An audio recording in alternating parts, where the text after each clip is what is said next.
ಯಾವಾಗಲೂ ಒಂದೇ ಥರ ಚಿಕನ್ ಕರಿ ಮಾಡಿ ತಿಂದು ಬೋರ್ ಆಗಿದೆಯಾ? ಖಂಡಿತ ಈ ಥರ ಒಂದ್ಸತಿ ಟ್ರೈ ಮಾಡಿ ನೋಡಿ, ನಿಮಗೆ ಖಂಡಿತ ಬೋರ್ ಆಗೋದಿಲ್ಲ. ಯಾಕಂದರೆ ಇದನ್ನು ನಾನು ವಾಟ್ರಿಂದ ಮಾಡಿಲ್ಲ, ಕೋಕೋನಟ್ ಮಿಲ್ಕ್ ಆ್ಯಡ್ ಮಾಡಿರೋವಂಥದ್ದು. ಇದು ಏನು ಅಂತ ಸ್ಪೆಷಾಲಿಟಿ ಇಲ್ಲ, ಕೋಕೋನಟ್ ಮಿಲ್ಕೇ ಇದರ ಸ್ಪೆಷಾಲಿಟಿ ಇರೋದು. ಯಾಕಂದರೆ ಚಿಕನ್ ಕರಿಗೆ ಇನ್ನೂ ಸ್ವಲ್ಪ ಫ್ಲೇವರ್ನ ಮತ್ತು ಟೇಸ್ಟ್ನ ಹೈ ಮಾಡುತ್ತೆ. ಸೊ ಟ್ರೈ ಮಾಡಿ ನೋಡಿ, ಬನ್ನಿ ಹೇಗೆ ಮಾಡಿದೆ ಅಂತ ಹೇಳ್ತೀನಿ. ಸೊ ಮೊದಲಿಗೆ ನಾನು 1.5 kg ಮೊಟ್ಟೆ ಕೋಳಿ ತೊಗೊಂಡಿದ್ದೆ. ಅದಕ್ಕೇ ನಾನು ಸ್ವಲ್ಪ ಶುಂಠಿ ಬೆಳ್ಳುಳ್ಳಿ ಪೇಸ್ಟ್ ಹಾಕಿ ಮತ್ತು ಉಪ್ಪು ಹಾಕ್ಕೊಂಡು ಮಿಕ್ಸ್ ಮಾಡಿ ಇಟ್ಕೊಂಡೆ.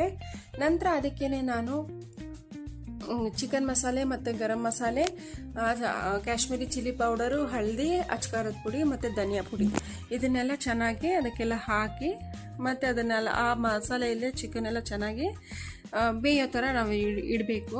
ಯಾಕಂದರೆ ಇದನ್ನು ಸ್ವಲ್ಪ ಹೊತ್ತು ಬೇಗ ಇಟ್ಬಿಡ್ಬೇಕು ನಾವು, ಅದು ಮಾಂಸ ಸ್ವಲ್ಪ ಹಾಡಾಗಿರುತ್ತೆ. ಸೊ ಹಾಗಾಗಿ ಮೊದಲು ಇದನ್ನೆಲ್ಲ ಮಾಡಿ ಮಸಾಲೆ ಎಲ್ಲ ಆ್ಯಡ್ ಮಾಡಿ ಅದಕ್ಕೆ ಸ್ವಲ್ಪ ಹೊತ್ತು ಕಾಯಕ್ಕೆ ಬಿಟ್ಬಿಟ್ಟು ಮತ್ತು ಇದಕ್ಕೆ ಬೇಕಾಗಿರೋಂಥ ಮಸಾಲೆನ ರೆಡಿ ಮಾಡಿಕೊಂಡೆ. ನಾನು ಅದಕ್ಕೆ ಸ್ವಲ್ಪ ಎಣ್ಣೆ ತಗೊಂಡು ಚಕ್ಕೆ ಲವಂಗ ಏಲಕ್ಕಿ ಕರಿಮೆಣಸು ಮತ್ತು ಈರುಳ್ಳಿನ ಆ್ಯಡ್ ಮಾಡಿಕೊಂಡು ಸ್ವಲ್ಪ ಹೊತ್ತು ಫುಲ್ ಡ್ರೈ ಆಗಿ ಫ್ರೈ ಮಾಡಿಕೊಂಡೆ. ಆ್ಯಕ್ಚುಲಿ ಆನಿಯನು ಎಷ್ಟು ಫ್ರೈ ಆಗುತ್ತೋ ಅಷ್ಟು ಕರಿನೂ ಟೇಸ್ಟಿಯಾಗಿರುತ್ತೆ. ಸೊ ನೋಡಿ, ಇದೆಲ್ಲ ಸ್ವಲ್ಪ ಬ್ರೌನ್ ಕಲರ್ ಚೇಂಜ್ ಆಗಿದೆ. ಮತ್ತು ಇದಕ್ಕೆ ನಾನೀಗ ಟೊಮೆಟೊ ಆ್ಯಡ್ ಮಾಡಿಕೊಂಡೆ.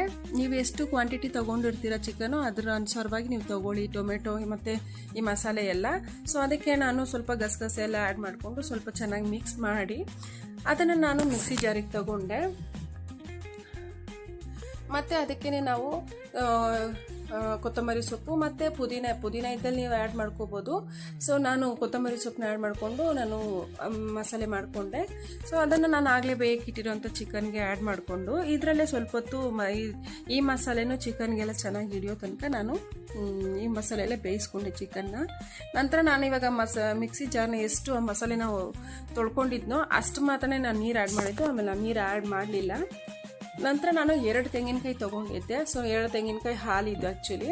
ಇದರಲ್ಲಿ ನಾವು ಈಗ ನೋಡಿ ಚಿಕನ್ ಎಲ್ಲ ಚೆನ್ನಾಗಿ ಬೆಂದಿದೆ ಮಸಾಲೆಯಲ್ಲಿ. ಈಗ ನಾವು ಇದಕ್ಕೆ ಹಾಲನ್ನ ಮಿಕ್ಸ್ ಮಾಡ್ಕೊಳ್ಳೋಣ. ಆ್ಯಕ್ಚುಲಿ ಈ ಹಾಲು ಮಿಕ್ಸ್ ಮಾಡ್ಕೊಳ್ಳೋದ್ರಿಂದ ಚಿಕನ್ ಕರಿ ತುಂಬ ಅಂದರೆ ತುಂಬ ಟೇಸ್ಟಿಯಾಗಿ ಬರುತ್ತೆ. ಒಂದ್ಸಲಿ ನೀವು ಟ್ರೈ ಮಾಡಿ ನೋಡಿ, ಯಾವಾಗಲೂ ಒಂದೇ ಥರನೇ ಮಾಡ್ತಾ ಇರ್ತೀವಲ್ಲ. ಸೊ ಈ ಥರನೂ ಟ್ರೈ ಮಾಡಿ ನೋಡಿದಾಗ ಒಂದು ಡಿಫ್ರೆನ್ಸ್ ಗೊತ್ತಾಗುತ್ತೆ ನಿಮಗೇ. ಸೊ ಈಗ ಇದೆಲ್ಲ ಚೆನ್ನಾಗಿ ಈಗೇನಾದರೂ ಉಪ್ಪು ಖಾರ ಸಾಕಾಗಿಲ್ಲ ಅಂದರೆ ನಾವು ಈ ಟೈಮಲ್ಲಿ ಆ್ಯಡ್ ಮಾಡ್ಕೋಬೋದು. ನಂತರ ನಾವು ಇದನ್ನು 3 ವಿಸಿಲ್ಗೆ ಇಟ್ಬಿಟ್ಟು ಮತ್ತು ಓಪನ್ ಮಾಡಿ ನೋಡಿದ್ರೆ ಒಳ್ಳೆ ಟೇಸ್ಟಿಯಾದಂಥ ಘಮ ಅಂತ ಅನಿಸೋವಂಥ ಒಂದು ಚಿಕನ್ ಕರಿ ರೆಡಿಯಾಗಿರುತ್ತೆ. ಸೊ ಟ್ರೈ ಮಾಡಿ ನೋಡಿ, ಹೇಗಿದೆ ಅಂತ ಹೇಳಿ. ಇಷ್ಟ ಆಗಿದ್ರೆ ನನ್ನ ವಿಡಿಯೋನ ಲೈಕ್ ಮಾಡಿ, ಶೇರ್ ಮಾಡಿ ಹಾಗೂ ಸಬ್ಸ್ಕ್ರೈಬ್ ಮಾಡಿ. ಇನ್ನೂ ಇದೇ ಥರ ನಾನು ಒಳ್ಳೆ ವಿಡಿಯೋನ ಮಾಡಾಕ್ತೀನಿ. Thank you so much. Take care.